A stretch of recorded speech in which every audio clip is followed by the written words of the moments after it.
Okay, now we're going to be moving to another interesting topic. The last but not the least for this session. Okay, who here is on social media? I mean, any social media platform? That's the exact response that I intended to get. Everybody around us, even the teenagers, even children, we find them on social media. And sometimes you feel like you start asking yourself, social media, is it healthy? I mean, looking at the global sense of it, can social media cause pressure? Let me narrow it down. And if yes, in what way? We'd like to know. Actually, let me give you up-to-date information from our researchers. So, a recent paper was published on COVID-19 in China, which showed that the number of hours spent on social media correlated with greater depression. COVID-19 related depression. So that really uses scientific and empirical answer to the question that yes, it's possible. I mean, it was a well-conducted study. They examined how many hours spent on social media, thousands of people, it was not a small study. There are skills to evaluate depression, fear, anxiety, and all of that, and they realize that the more hours you spend on social media, the more distressed psychologically you're going to be. So that just in the context of COVID-19, so it's real. It's a real issue. And another thing which can cause conflicts is social media is comparison. People flashing out things, social media, which may or may not be their real life. Which may or may not be their real life. But you see that it hits you, and you begin to feel a complex. Like this person better than me, this person that. And that cycle is depression as well. So, on the other hand, social media can be very beneficial. So I just think it's not a social media itself, okay, it's how the person uses it. It's a bit like medicine. Paracetamol can be a saving drug or a poison. The drug itself, you can't say that this drug kills, it kills. Because of course it kills people if you don't use it well. So I think it's not the entity of social media or the drug that is the problem, it's how it's used. So you can use social media to really, really good outcomes, and you also use it to very, very poor outcomes. But I think the question is strictly, can social media cause depression? Practically yes. Okay, so the misuse of social media can lead to depression? Misuse is a big word. Misuse means you're not using it the right way. You can use the right way and still get depressed. I mean, yeah, it's not a misuse. It's not really misuse means you're just using something the way it was intended to be used. Okay, you use social media properly. You post as supposed to post. You view stages as supposed to be. It's not like there's something wrong with the using of social media.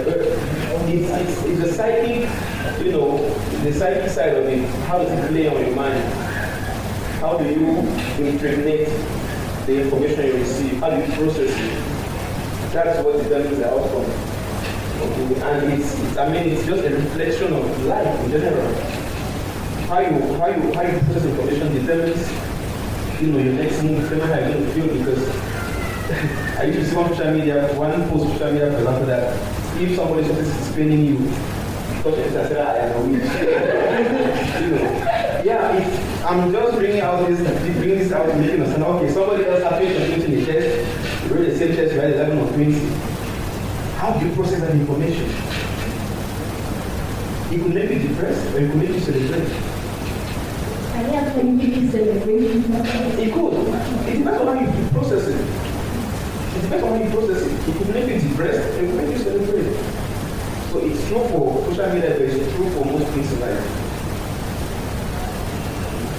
Thank you. Yeah, just to add to that. So there's a couple of things that just kind of got my thoughts here. I think that before social media, when we still had flip phones. And so the thing about those times was you could kind of disconnect from school, you know.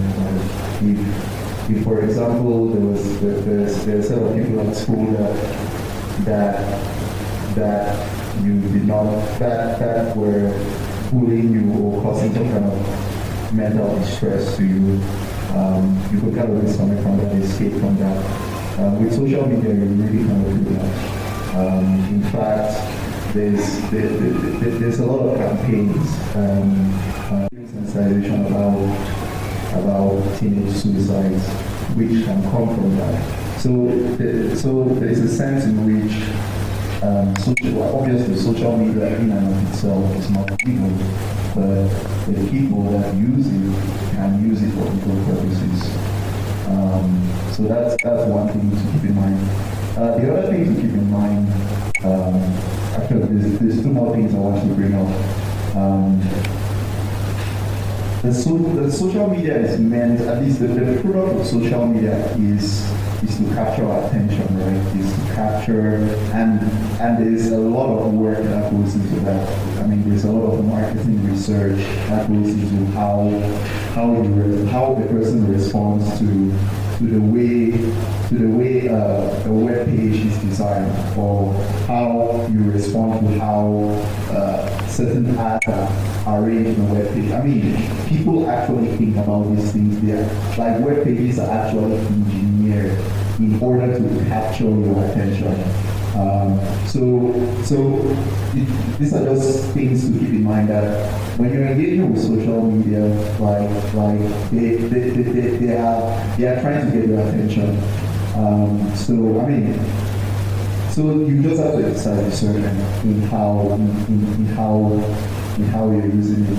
I think the final thing that at least that I've heard a lot of people that I follow talk about is that just with the advent of social media, I think one of the side effects of that is it basically short circuits the process of thought. You know, like nowadays, you have to respond very quickly to a quick tweet. You have to respond very quickly, and then there's a lot of information overload, and there's not much thought that you can put into things before responding to it. There is that. I just finished reading a book where the author was making a case that the greatest enemy of our time is hurry. There's just this false sense of urgency to just do so much more with so much little time. And part of what contributes to that is just the overload of information and that comes through social media. So, I mean, obviously, social media in and of itself is not evil. I think it's how we engage with it. Thank you very much. I'm sure the viewers and those who are watching us right now have learned so much from each and every time this is very well. So at this point in time, we're going to come to the end of our first session. So I would like each and everyone to stay tuned as we bring you more interesting topics. We thank very much our panelists for taking all the time and for the knowledge that you shared to our audience. Thank you very much. See you next session in a few minutes.